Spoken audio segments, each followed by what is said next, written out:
Let us dive more and let's try to understand what foreclosed property is, its advantages and disadvantages. First, let's define what is a foreclosed property.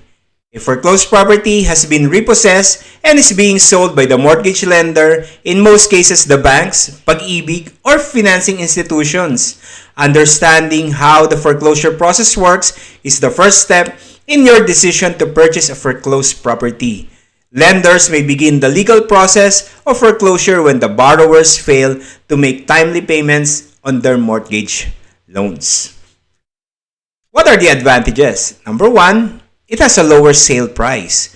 Documents are easy to look at, like tax declaration and titles. Financing flexibility, you are able to join auctions, sealed bidding, and negotiated sales. Sometimes, you can even negotiate for the price.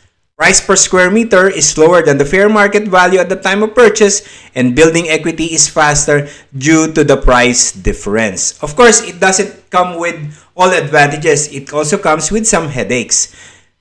The sale is on as-is, where-is basis. Sometimes there are liens, encumbrances on the titles. There are also illegal occupants. Mainly, these are the former owners. Price sometimes is not attractive because of the conditions of the property and the expense on your major repairs. And buyers have to do extra effort on doing due diligence. What are the things to consider when buying a foreclosed property? As mentioned earlier, sale is on as-is, where-is basis. Buyers would need to submit the necessary documentary requirements to get approved on your offer. Price list and payment terms are subject to change without prior notice. Banks shoulder the CWT in lieu of capital gains only up to the selling price. So meaning, if the zonal valuation of the property is much higher than the selling price, the excess of which will be shouldered by the buyer. And you will also be the one to transfer the title into your name. So that includes the process of payment, the DST, other taxes, and sometimes even HOA arrears would have to be shouldered by the buyer because it's the sale is an as-is, where-is basis.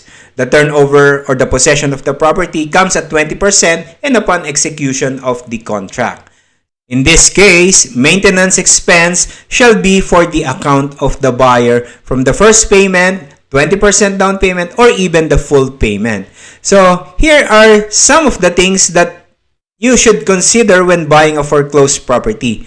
Of course, financing institution, banks vary from bank to bank, but at least this is the general conditions of sale when you are investing in foreclosed properties.